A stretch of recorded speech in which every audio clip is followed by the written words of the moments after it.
1200 घंटे की लगातार ऑब्जर्वेशन और डिफरेंट टेलीस्कोप की मदद से बिलाखस साइंटिस्ट ने कायनात की सबसे दूर तरीन गैलेक्सी को वो दरियाफ्त कर ही लिया, जिसे HD1 गैलेक्सी का नाम दिया गया है।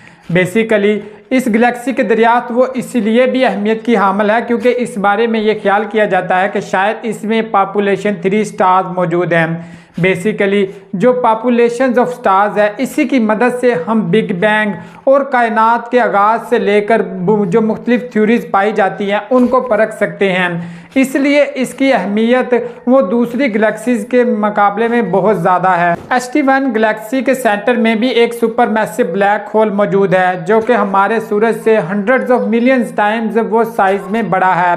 बेसिकली ये 13.5 बिलियन लाइट ईयर्स के फासले पर है अर्थ से, और इसमें कायनात के सबसे पुराने वो स्टार्स हैं वो एग्जिस्ट करते हैं। बेसिकली यही वजह है कि साइंटिस्ट इसको एक बड़ी अचीवमेंट के तौर पर देख रहे हैं। अगर हम स्टार्स की पॉपुलेशन की बात करें तो इनको बेसिकली 3 हिस्सों में डिवाइड किया जाता है, पॉपुलेशन 1 स्टार, पॉपुलेशन 2 स्टार्स और पॉपुलेशन 3 स्टार्स, जो कि इनके साइज, एज, साख्त और कुछ दूसरी चीज़ों पर डिपेंडेंट होते हैं।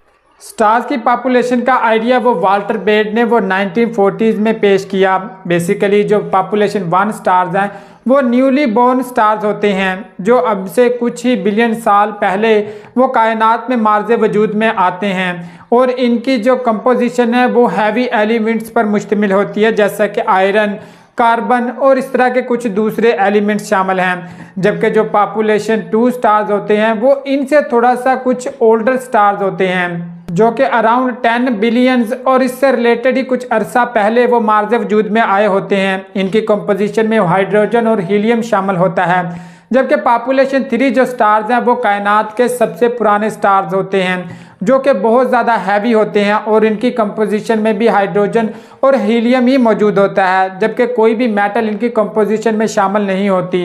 लेकिन ये बाकी स्टार्स के मुकाबले में बहुत ज़्यादा मैसिव बड़े होते हैं। साइंटिस्ट हमेशा से ही पॉपुलेशन 3 स्टार्स की वो कायनात की मौजूदगी का सुराग लगाने में भी महव रहे हैं, और बिल आकर उन्होंने HD1 गैलेक्सी उसको ढूंढ ही लिया, जिसमें यह ख्याल किया जा रहा है कि यही पॉपुलेशन 3 स्टार्स है वो वहाँ पर एग्जिस्ट करते हैं। आजकल तक वो GNZ11 ही वो वाहिद गैलेक्सी थी जो कायनात की सबसे दूर तरीन गैलेक्सी जिसको माना जाता था, लेकिन जो HD1 गैलेक्सी दरियाफ्त हुई है ये इससे भी 100 मिलियन लाइट ईयर्स वो दूरी पर है। शुरुआत में जब HD1 गैलेक्सी को दरियाफ्त किया गया तो इसके बारे में सजेस्ट किया गया कि यहाँ पर शायद वो स्टार्स है वो जल्दी ही दोबारा पर रूनुमा हो रहे हैं, लेकिन जब डाटा को एनालाइज किया गया तो उन्हें ये समझ आया कि जिस अंदाज से वो सोच रहे थे उससे भी 10x ज़्यादा जल्दी से इसके स्टार्स हैं वो बढ़ रहे हैं। लेकिन जो जो इसके ऊपर और डिटेल में स्टडी होगी तभी इसकी मेन वजह वो सामने आ सकता है। एस्ट्रोनॉमर यूनिवर्सिटी ऑफ टोक्यो जिसने इस HD1 गैलेक्सी को दरियाफ्त किया है उसने कहा था कि ये बेहद डिफ़िकल्ट था कि 7 लाख डिफरेंट ऑब्जेक्ट्स में से एक गैलेक्सी को वो दरियाफ्त करना। बेसिकली जो ब्लैक होल इसके अंदर मौजूद है वो बिग बैंग के फौरी बाद ही वार्ज़े वजूद में आया होगा, इसलिए वो रैपिडली ग्रो कर रहा होगा, और उसके हवाले से भी ये क्यास आराई हो रही है कि शायद वो कायनात का सबसे बड़ा ब्लैक होल हो। लेकिन अभी तो इसकी सिर्फ दरियाफ्त हुई है, इसके ऊपर मुकम्मल स्टडी होगी जिसके डाटा के एनालिसिस से ही ये चीज़ वाज़ह होगी कि आया कि उसमें पॉपुलेशन 3 स्टार्स मौजूद हैं या फिर ब्लैक होल दुनिया का जो सबसे बड़ा ब्लैक होल है वो वहाँ पर एग्जिस्ट करता है, या फिर ये सिर्फ एक क्यास आराई है।